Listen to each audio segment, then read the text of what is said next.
উঠবে না, চুল পাকলে উঠবে না, আমার দাঁত পড়ে গেলে উঠবে না। এটা যে কোনো সময় আমাদের এসে যেতে পারে। আল্লাহ সেই সময়টা আসার আগে পূর্ণ মুসলমান করে দিন। পড়ছি আমি আমিন। ভাইরা আমার, যেই কথা বলছিলাম, এই পৃথিবী ছেড়ে চলে যাওয়ার সময় কখন হয়ে যাবে জানি না, কোন মুহূর্তে সময় চলে আসবে জানি না। আপনি আছেন অথচ আপনার নাম পোস্টারে আছে, অথচ আপনি নাই। আপনার ছবি আছে, আপনি নাই। আপনার ভিডিও আছে, আপনি নাই। আপনার স্মৃতি আছে, আপনি নাই। গার্মেন্টস আপনার বেতন বাকি আছে, কিন্তু নেয়ার জন্য আপনি নাই। ও আমার ভাইয়েরা, কুল্লু নাফসিন যায়িকাতুল মাউত, প্রত্যেক প্রাণীকেই মৃত্যুর স্বাদ গ্রহণ করতে হবে। সুতরাং সেই মৃত্যুর কোলে ঢলে পড়ার আগে, আল্লাহর কাছে হাজিরা দেওয়ার আগে, আল্লাহর পথে নিজেদেরকে সঁপে দেওয়ার দরকার আছে না নাই? এই জন্য আল্লাহ পবিত্র কোরআনের সূরা আল ইমরান 3 নম্বর সূরার 102 নম্বর আয়াত বললেন, ইয়া আইয়ুহাল্লাযীনা আমানুত্তাকুল্লাহ হাক্কা তুকাতিহি ওয়া লা তামুতুন্না ইল্লা ওয়া আনতুম মুসলিমুন। আমার আল্লাহ বললেন, ও ঈমানদারেরা, তোমরা আমি আল্লাহকে ভয় করো যথাযথভাবে, যেভাবে ভয় করা দরকার। আর ততক্ষণ পর্যন্ত মৃত্যুবরণ করো না, যতক্ষণ পর্যন্ত না পূর্ণ আত্মসমর্পণকারী হতে পারো। পূর্ণ আত্মসমর্পণকারী না হওয়া পর্যন্ত, পূর্ণ মুসলমান না হওয়া পর্যন্ত মরতে নিষেধ করেছেন কি? যারা বলেন কে? আল্লাহ রাব্বুল আলামিন মরতে নিষেধ করেছেন, কিন্তু মৃত্যু কি আমাদের হাতে? মৃত্যুর মালিক কে? আল্লাযী খালাকাল মাউতা ওয়াল হায়াতা লিয়াবলুয়াকুম আইয়ুকুম আহসানু আমালা ওয়া হুয়াল আজিজুল গফুর। আমার আল্লাহ রাব্বুল আলামিন বলছেন যে আমি মৃত্যু সৃষ্টি করলাম এবং সৃষ্টি করলাম জীবন, মাঝখানে একটু সময় দিলাম। এই সময়ের মধ্যে দেখতে চাই যে তোমরা আমলের প্রতিযোগিতায় কে কতটুকু এগিয়ে। এবং আল্লাহ রাব্বুল আলামিন পরাক্রমশালী, আবার ক্ষমাশীল। তিনি ধরেন আবার ছেড়েও দেন, ধরেন আবার ছেড়েও দেন। ধরেছেন আবার ছেড়ে দিয়েছেন, ক্ষমা করে দিয়েছেন। আল্লাহ ওই যে বনী ইসরাঈলদের ওই ঘটনাটা বলে আলোচনায় আসি, সেটা হলো আল্লাহর নবী বললেন, ও সাহাবীরা, ওই লোকটি বলল, মারা যাওয়ার পরে আমার লাশটা পুড়াবা, তারপরে ছাই বানাবা, উড়িয়ে দিবা। কোন বর্ণনায় এসেছে যে পানিতে সাগরে ভাসিয়ে দেওয়ার জন্য রিকোয়েস্ট করেছিল। সন্তানেরা সেটা করলো, কিন্তু আল্লাহ রাব্বুল আলামিন বানাইতে পারে না? পারে না? আল্লাহ রাব্বুল আলামিন বললেন কুন ফায়াকুন, হয়ে গেল। আল্লাহ বললেন হও, সাথে সাথে হয়ে গেল। এবার আল্লাহ রাব্বুল আলামিন, আল্লাহর নবী সাল্লাল্লাহু আলাইহি সাল্লাম বলছেন, ওগো সাহাবীরা শোনো। আল্লাহ ওই বান্দাকে জিজ্ঞাসা করলেন, ওগো আমার বান্দা, তুমি এমন অভিনব ওসিয়ত কেন করেছিলে? এমন ওসিয়ত কেন করলে যে তোমার সন্তানেরা যেন তোমারে পুড়ায়, তারপরে ছাই বানায়, তারপরে যেন উড়াইয়ে দেয়?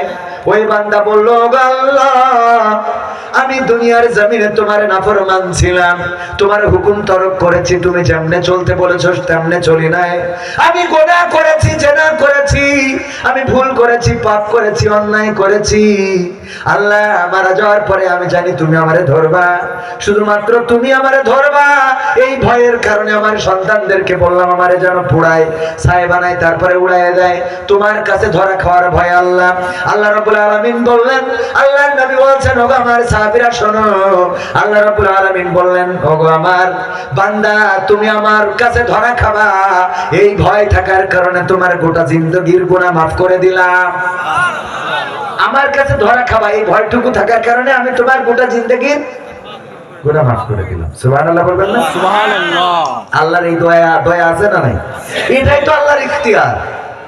এটাই আজকে দেখেছেন না, তারেক রহমান একজন বৃদ্ধ মানুষকে বললেন, আপনি আমার চেয়ারে যেয়ে বসেন। বসেন, আমার চেয়ারে বসেন। আপনি আমার চেয়ারটাতেই বসেন। বসাইছে কার চেয়ারে? কথা কয় না। এটাই তো তারেক রহমানের পাওয়ার। চাইলে একজন সাধারণ মানুষ, বৃদ্ধ মানুষ, অসহায় মানুষকে নিজের চেয়ারে বসাই দিতে পারে। কথা কয় না। তো যদি তারেক রহমান একজন সাধারণ মানুষকে স্টেজে উঠায় চেয়ার ছেড়ে দিতে পারে, চেয়ারে বসাইতে পারে, আল্লাহ রাব্বুল আলামিন তার থেকে ভালো চেয়ার দেওয়ার ক্ষমতা আল্লাহর আছে না নাই? এটা তো বোঝানোর জন্য বললাম। সাধারণ মানুষকে নিয়ে চেয়ারে বসিয়ে উদারতার পরিচয় দিয়েছেন যে আমার চেয়ারে বসেন। দেখেছেন কিনা আপনি? নাকি আমি দেখেছি? আপনি দেখেছেন? আপনি না দেখলে তো বিএনপি করা হবে না। ঠিক না ভাই? ঠিক। তো উনি চাইলে পারেন, যে ক্ষমতায় থাকে। দেখেন এতদিন ধরে ওই একটা গান মনে পড়ে গেল, ওই যে নদীর কুল ভাঙে অকুল গড়ে তো নদীর খেলা, সকাল বেলার ধ্বনি তুমি ফকির সন্ধ্যা বেলা, বলে না? আমি আবার তাহির ভাইয়ের মতো তো বললে হবে না যে এই গানটা আসার পথে লিখছিলাম। মানে এই গানটা মানুষ গেয়েছে ইতিপূর্বে, নদীর একুল ভাঙে অকুল গড়ে এই তো নদীর খেলা, সকাল বেলা ধরি তুমি ফকির সন্ধ্যা বেলা। এইটা লাইনটা আমি একটু উল্টাই দিই, সেটা হলো নদীর একুল ভাঙে অকুল গড়ে এই তো নদীর খেলা, সকাল বেলার ফকির তুমি ধনী সন্ধ্যা বেলা। ডক্টর ইউনূস এতদিন কোর্টের বারান্দায় বারান্দায় হাজিরা দিত, আর এখন সেই কোর্ট সে পরিচালনা করে, কথা কয় না?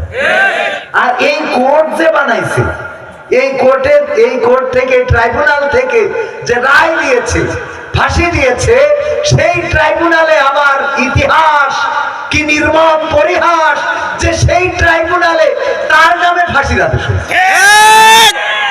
এই ফাঁসির আদেশ পাওয়ার আগে এর থেকে মরে যাওয়া ভালো ছিল, এর থেকে মরে যাওয়া ভালো, ঠিক না বেঠিক?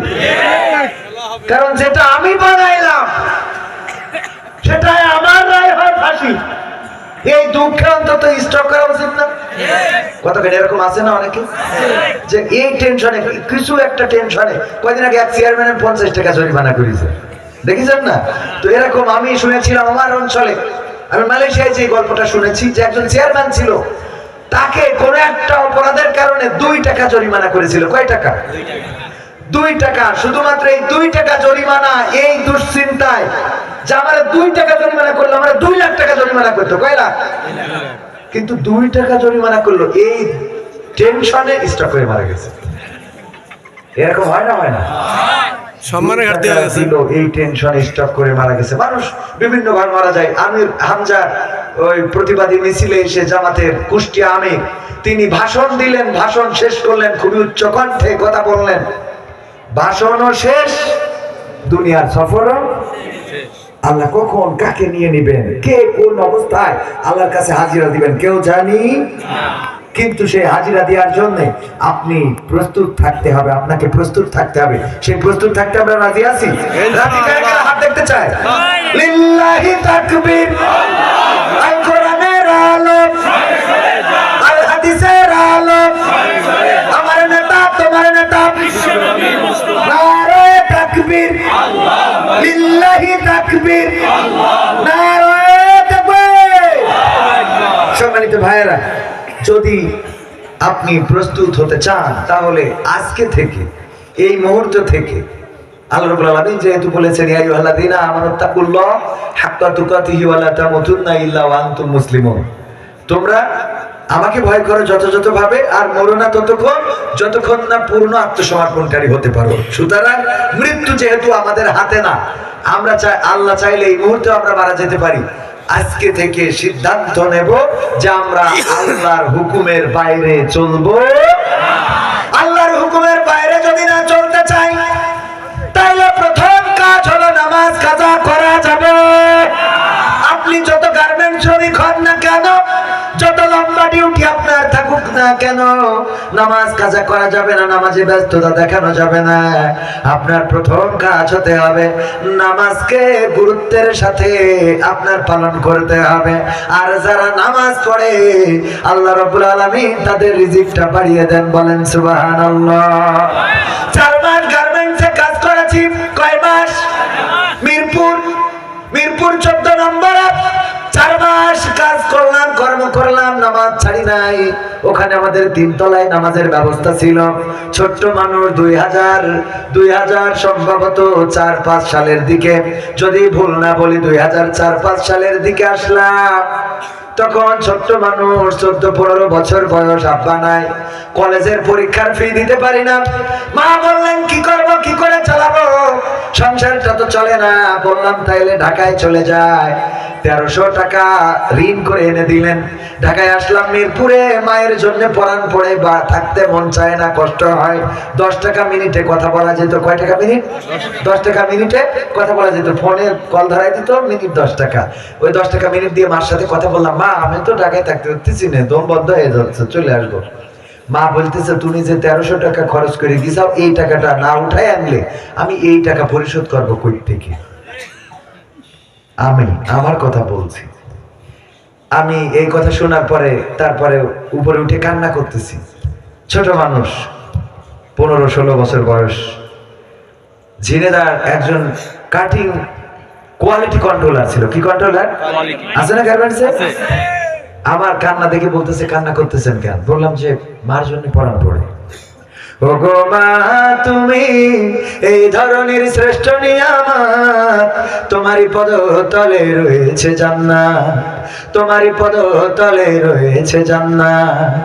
এই পৃথিবী থাকতো গো ফুল পাখিহীন, এই পৃথিবী থাকতো গো মায়াবহীন, এই পৃথিবী থাকতো গো ফুল পাখিহীন, এই পৃথিবী থাকতো গো মায়াবহীন, যদি না পেতাম তোমার, যদি না পেতাম মায়ের মায়ারি হাত, যদি না পেতাম মায়ের মায়ারি হাত।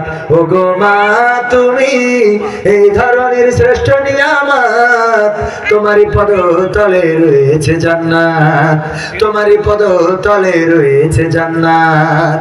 কোরআনে আল্লাহ তাআলা তারই পরে মা বাপের কথা দিলেন, তাদেরও প্রতি সদায় এহসান তরে, এহসান তরে। কোরআনে আল্লাহ তাআলা তারই পরে মা বাপের